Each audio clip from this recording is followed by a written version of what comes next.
प्रायिकता के इस वीडियो में विद्यार्थी कुछ नए प्रश्नों को हल करना सीखेंगे और इससे पहले आपको बताया जा चुका है घटना के बारे में। थोड़ा सा फिर समझ लेते हैं कि इस लेसन में घटना या इवेंट शब्द का क्या तात्पर्य है। मान लीजिए आप एक पासे को उछालते हैं। पासा जब फेंकेंगे तो ये तो तय है कि कोई एक संख्या ही प्राप्त होती है और 1 से 6 के बीच कुछ भी आ सकता है। और जब से ही पासा फेंका गया तो हमने विचार किया कि पासे पर 4 से छोटी संख्या प्राप्त हो। तो अगर पासे पर 1 आ गया, हमारा विचार क्या था कि 4 से छोटी संख्या प्राप्त हो। तो अगर पासे पर 1 आया तो क्या कहेंगे, घटना घटित हुई। और अगर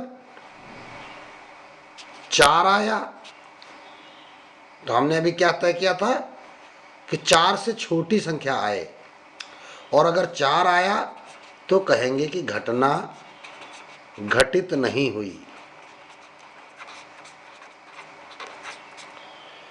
मतलब जो कंडीशन या आवश्यकता पर विचार किया गया है, अगर वैसा ही परिणाम है तो उसको कहेंगे कि घटना, और अगर परिणाम वैसा नहीं है तो कहा जाएगा घटना घटित नहीं हुई है। अब घटनाओं के प्रकार के बारे में तुमको क्या बताया गया? पहले बताया गया असंभव और निश्चित घटनाएं। असंभव घटनाएं क्या हैं कि घटना के जो हमें, जब हम कोई परीक्षण करते हैं, यादृच्छया या रैंडम एक्सपेरिमेंट करते हैं, तो एक्सपेरिमेंट में हमें ये पहले से पता होता है कि निश्चित इतने ही परिणामों में से कोई एक आएगा। जैसे सिक्का उछालने पर हमें ये पता होता है हेड या टेल में कोई एक आएगा। पासा फेंकने पर हमें पता होता है कि 1, 2, 3, 4, 5 या 6 में कोई एक आएगा। तो अगर यहाँ पर हम एक कल्पना करने लगते हैं कि प्राप्त संख्या 7 या 7 से अधिक है, तो जब 7 या 7 से अधिक की कल्पना करेंगे तो इस पासे को फेंकने से ऐसी कोई संख्या कभी प्राप्त नहीं होने वाली है। तो ये घटना असंभव हो जाएगी। अभी हम कोई ऐसी बात कहें जो इसके अंदर ही आ जाए। हमने कह दिया कि एक विषम संख्या प्राप्त हो पासा फेंकने पर, तो विषम संख्या तो यहाँ पर 1 भी है, 3 भी है, 5 भी है। तो 1, 3, 5 आने पर क्या हो जाता है कि घटना हुई है या निश्चित है। सरल घटना,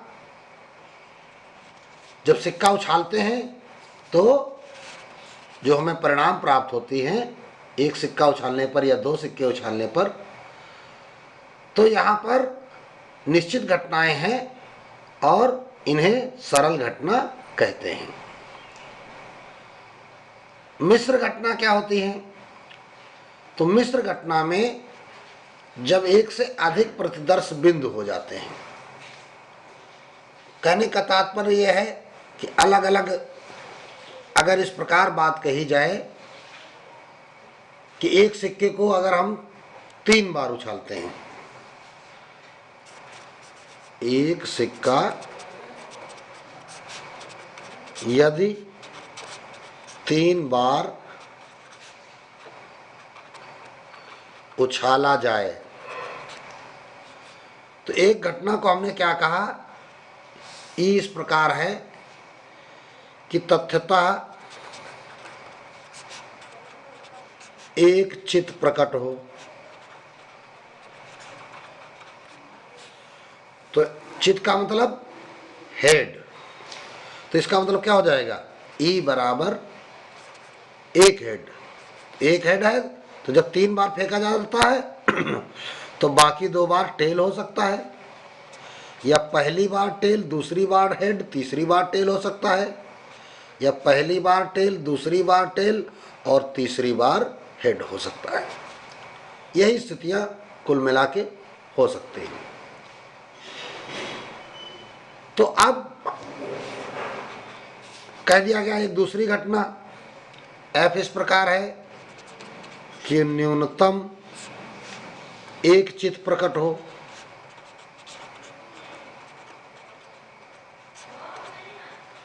तो न्यूनतम एक चित्त मतलब एक हेड, और अधिकतम के लिए कोई शर्त नहीं है। तो मतलब अधिकतम तीनों चित्त हो सकते हैं। एफ बराबर रिजल्ट क्या आएगा, जो इसकी प्रतिदर्श समष्टि बनेगी या प्रतिदर्श बिंदु बनेंगे जो इसके, वो क्या होंगे, एक हेड हो सकता है, oh sorry T, H T T एक हेड हो सकता है, 2 हेड हो सकते हैं। तो 2 हेड इस प्रकार भी हो सकते हैं, ठीक है, 2 हेड इस प्रकार भी हो सकते हैं। एक हेड के लिए अभी 2 विकल्प हमारे पास ऊपर और हैं,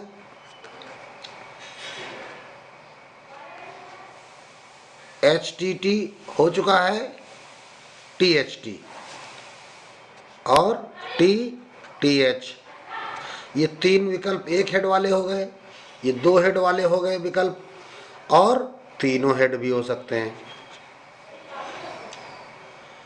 तो इस प्रकार हमने देखे हमारे पास 7 विकल्प आ सकते हैं, है ना। तो इस प्रकार ये घटनाएं क्या हैं, मिश्र घटनाएं। आप देखेंगे कि घटनाओं का बीजगणित क्या कहता है।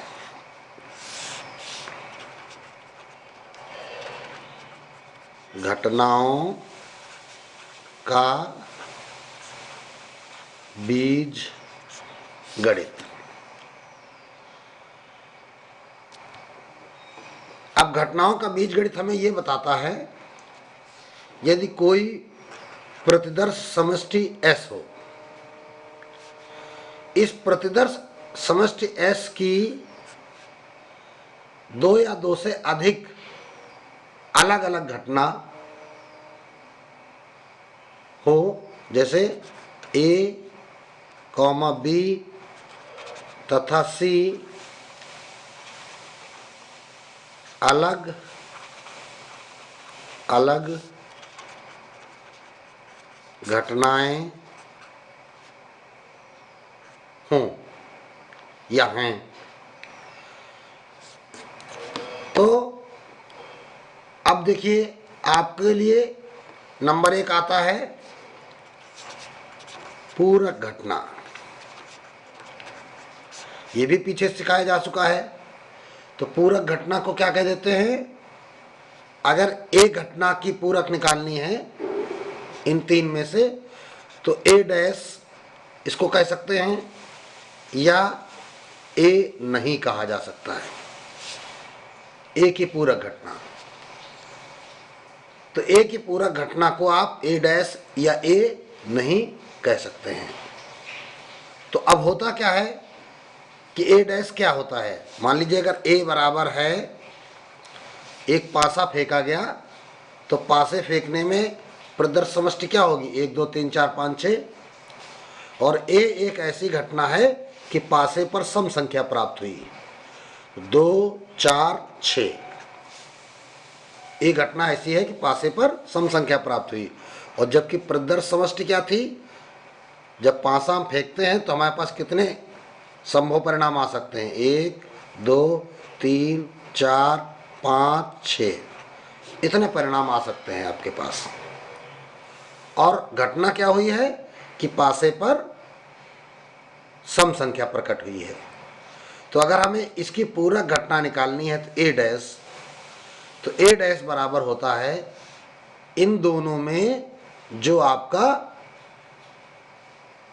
इसके अलावा ये जो घटना है इसके अलावा ए नॉट ए नहीं, तो ए नॉट का मतलब क्या हो गया, इससे ये हटा दो, समष्टि से ये हटा दीजिए। तो इसको आप कह सकते हैं एस माइनस ए बराबर 1 3 5, ये आप इसको कह सकते हैं। अब समझते हैं, एक तो पूरा घटना समझ ली। आप देखते हैं नंबर 2 में अगर कहा जाए घटना ए या बी, ए और बी, इस और अर्थात या का मतलब बहुत ही ध्यान से सीखना है। तो दो घटनाएं अगर बताई जाएं, जैसा कि पीछे भी बताया गया कि पासा जब फेंका गया तो प्रदर्श समष्टि में रिजल्ट मिल सकते हैं 1 2 3 4 5 6, और जबकि एक घटना को क्या कहा गया, एक सम संख्या, तो 2 4 6, ठीक है। और बी घटना को हमने क्या कहा कि 2 से बड़ी संख्या, तो 2 से बड़ी संख्या क्या हो जाएगा, 3 4 5 6। एक घटना पासे पर सम संख्या प्राप्त हो और बी घटना पासे पर 2 से अधिक प्राप्त हो। तो अब हमको अगर ये निकालना है कि घटना ए घटित हुई या बी घटित हुई, तो ए या बी का मतलब होता है घटना ए या बी, इसका मतलब होता है कि ए यूनियन बी। अब ए यूनियन बी क्या होता है, समुच्चय पढ़े होंगे विद्यार्थियों ने, ये ए सेट है, ये बी सेट है, ए बी। ए और बी का ये हिस्सा जो है वो कॉमन भाग है। ये जो क्षैतिज रेखांकित हमने किया है, इस हिस्से को क्या बोलते हैं, ए इंटरसेक्शन बी, वो भाग जो ए और बी दोनों में है। तो यहां पर ए या बी लिखा है, तो अगर हम कोई बिंदु यहां पर रखें तो ये क्या है, ए में भी है और बी में भी है। अर्थात हमारी जो घटना के बारे में बात करी जा रही ए या बी, तो ये यहाँ पर सेटिस्फाई होती है या लागू होती है। यहाँ होगी तो ए, यहाँ है तो बी, यहाँ है तो दोनों। तो इसका मतलब हो गया कि ए यूनियन बी ही हमारे इस समस्या का रिजल्ट है। जब कभी भी ए या बी कहा जाए तो ए या बी कहने पर ए यूनियन बी ही ज्ञात किया जाएगा। फिर आ जाते हैं, अगर कहा जाए घटना ए और बी, ए और बी का मतलब हो गया दोनों। तो ए और बी का मतलब दोनों जब हो गया तो दोनों चीज कहां पे हैं, केवल इतने भाग में। इसका मतलब हो गया ए इंटरसेक्शन बी। तो ए इंटरसेक्शन बी क्या आपको दिखाएगा, ए और बी दोनों। अब कहा जाए अगर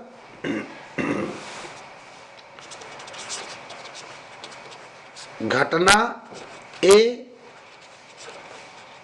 किंतु बी नहीं, मतलब ए घटना हो रही है और बी नहीं है। तो देखो जैसे ए घटना हो रही है तो ए घटना इतनी बड़ी से हम दर्शा रहे हैं, और बी कह रहा नहीं हो रही है। तो जब भी नहीं हो रही तो यहां पे हम अगर पेन रखेंगे तब तो बात सत्य है कि ए घटना है बी नहीं है, लेकिन यहां पे जैसे हम पेन रखेंगे तो यहां तो घटना ए भी है और बी भी है, और जबकि यहां कहा जा रहा है घटना ए हो किंतु बी ना हो, तो बी नहीं होना है। इसका मतलब ये पार्ट भी हमको निकाल के बाहर करना पड़ेगा। तो ये पार्ट कब निकल के बाहर होता है, जब हम कहते हैं ए माइनस बी,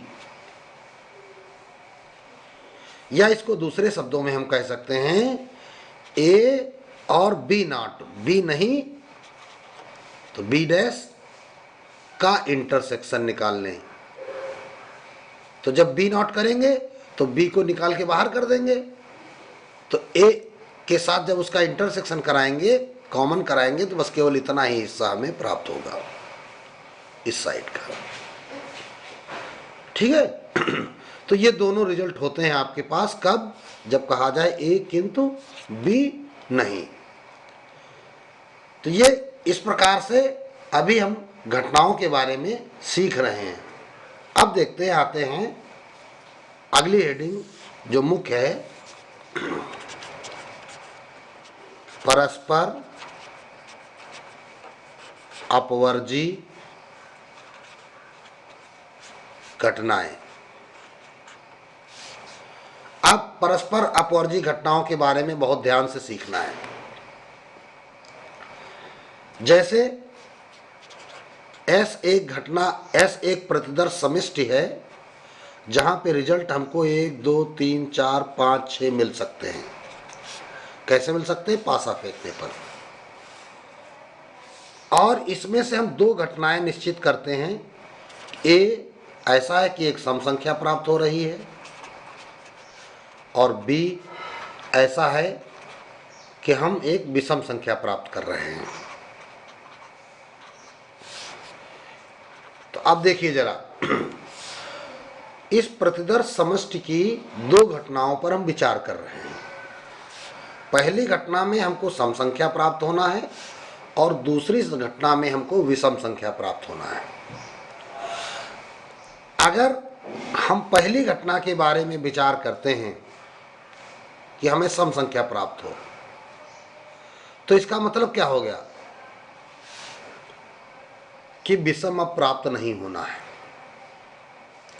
दूसरी घटना से इसका कोई मतलब नहीं है, दूसरी घटना इसको अपवर्जित कर रही है।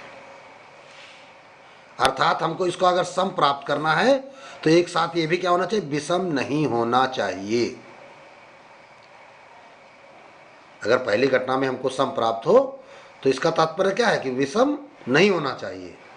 और अगर हम इस घटना पर विचार करते हैं कि हमें विषम प्राप्त हो तो इसका तात्पर्य है कि सम नहीं होना चाहिए।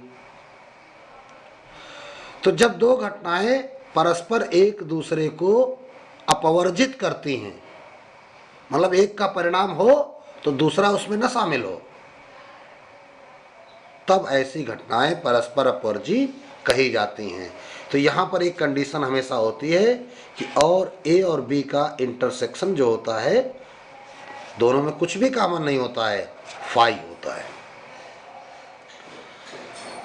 तो दो घटनाएं परस्पर अपवर्जी तभी कही जाएंगी जब एक घटना का घटित होना दूसरी घटना के घटित होने को अपवर्जित करे। तो अब अगर इसी जगह कहा जाए कि अगर एक सी घटना हम ले लेते हैं और जिसमें कह दिया गया कि 4 से छोटी संख्या प्राप्त हो, 1 2 3, 4 से छोटी हो गई। तो अब हम अगर विचार करें कि ए और सी या बी और सी आपस में क्या परस्पर अपवर्जी है, तो अब देखिए, पहली घटना थी सम संख्या प्राप्त हो और ये तीसरी घटना थी 4 से छोटी संख्या प्राप्त हो। तो 4 से छोटी संख्या में भी ऐसी संख्या होती है जो सम है, अर्थात यह घटना इसको अपवर्जित नहीं कर रही है। मतलब इस घटना में भी उस घटना के कुछ परिणाम हैं। तो इसका मतलब क्या हो जाएगा? ए तथा सी परस्पर अपवर्जी नहीं है। तो अब तो और क्लियर हो गया होगा कि जब दो घटनाएं हैं या दो से अधिक घटनाएं हैं तो एक दूसरे में घटनाओं के परिणाम अगर नहीं मिलेंगे तो वे अपवर्जी घटनाएं कहलाएंगी। अब देखते हैं निशेष घटनाएं।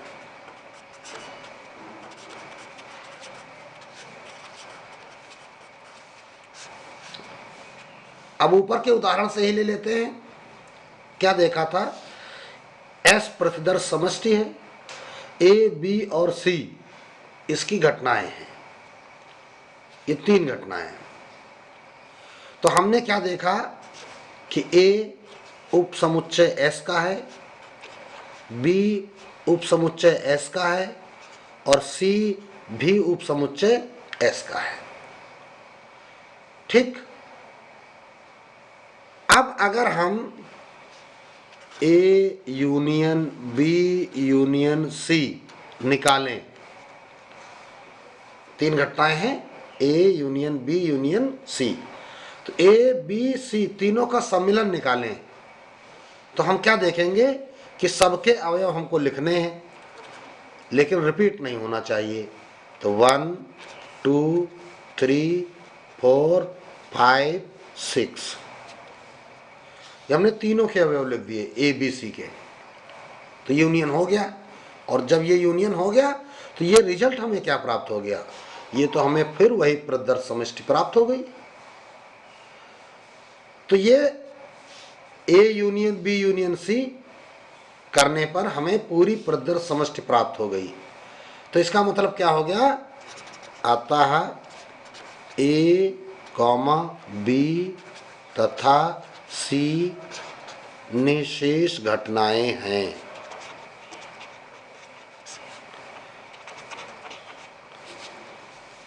ये घटनाएं निशेष घटनाएं हैं। अंग्रेजी में इसको एग्जॉस्टिव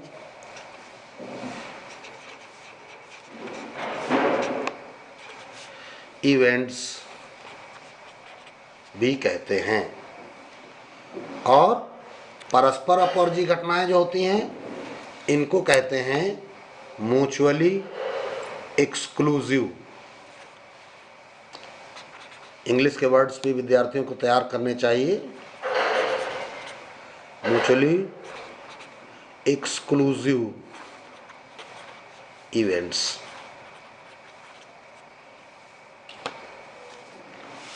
जो एक दूसरे का क्या करें, अपवर्जन करें, एक दूसरे की बात काटे, एक प्रकार से समझ लीजिए। तो ये घटनाएं हो गई। अब हम आगे नए वीडियो में इन्हीं घटनाओं से संबंधित प्रश्नों को हल करना सीखेंगे।